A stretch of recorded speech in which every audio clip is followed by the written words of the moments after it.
kuliah Biokimia 1 yang beranggotakan Saya Reni Renisa dengan ujung NIM 053. saya Malini Ananda dengan ujung NIM 041. Saya Ekselani dengan ujung NIM 039.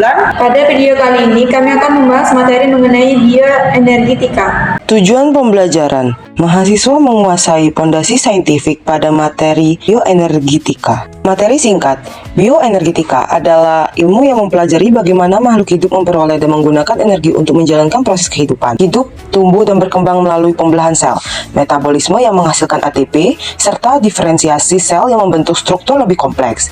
Tumbuhan tumbuh di meristem dan membuat makanan lewat fotosintesis, sedangkan hewan mendapatkan energi dari makanan. Hormon, nutrisi, dan lingkungan turut mempengaruhi proses pertumbuhan dan perkembangan. Prosedur proyek, carilah sumber materi tentang bioenergetika. 2. Mencari objek yang akan diamati. 3. Buatlah video mengenai bioenergetika. 4. Melakukan pengeditan hasil rekaman tentang pengamatan objek serta membahas materi yang terkait dengan objek. Pembahasan singkat. Proses pertumbuhan dan perkembangan tidak dapat dipisahkan satu sama lain karena pertumbuhan dan perkembangan berjalan bersama-sama. Makhluk hidup memperoleh energi melalui proses metabolisme yang sangat terkoordinasi dan melibatkan berbagai jalur enzimatik yang saling berinteraksi. 1. Autotrof dan fotosintesis. Fotosintesis adalah proses di mana organisme autotrof seperti tumbuhan dan beberapa bakteri fotosintetik mengambil energi matahari dan mengubahnya menjadi glukosa dengan menggunakan karbon dioksida dan air. Berbagai reaksi enzimatik menghasilkan pemecahan glukosa menjadi molekul kecil yang lebih kaya energi, seperti ATP atau adenosis trifosfat yang kemudian digunakan sebagai bahan bakar. Heterotrof dan respirasi. Organisme heterotrof termasuk hewan dan manusia tidak bisa menghasilkan energi langsung dari matahari dan harus memperoleh nutrisi kompleks dari lingkungan seperti glukosa, protein, dan lemak. Nutrisi ini dipecah dalam proses katabolisme untuk menghasilkan energi dalam bentuk ATP.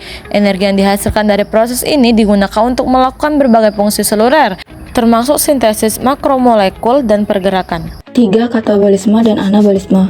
Katabolisme melepaskan energi dengan memecahkan molekul kompleks menjadi sederhana. Energi yang tersimpan dalam ATP, NADH, dan FADH2 kemudian dimanfaatkan anabolisme untuk membentuk molekul kompleks seperti protein dan asam nukleat yang diperlukan untuk pertumbuhan dan perbaikan jaringan.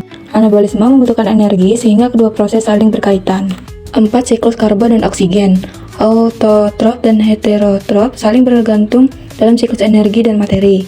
Autotrof menyerap CO2 dengan menghasilkan O2 melalui fotosintesis, sedangkan heterotrof memakai O2 dan melepaskan CO2 lewat respirasi. Siklus ini menjaga keseimbangan karbon dan oksigen di biosfer. 5. Berbagai enzim dan bagian sel mengatur metabolisme, memisahkan jalur katabolik dan anabolik sesuai kebutuhan energi. Konsentrasi zat antara dan regulator seperti ATP mengontrol laju reaksi, sehingga sel dapat menyesuaikan energi yang dihasilkan dengan aktivitasnya. Kesimpulan, bioenergetika mempelajari bagaimana makhluk hidup memperoleh dan menggunakan energi untuk tumbuh dan berkembang.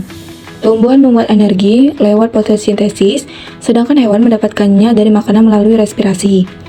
Katabolisme menghasilkan energi, anabolisme memakainya untuk membangun sel, dan semua proses diatur enzim agar sesuai kebutuhan tubuh. Sekian penjelasan materi dari kelompok kami. Kami ucapkan terima kasih dan kami akhiri. Wassalamualaikum warahmatullahi wabarakatuh.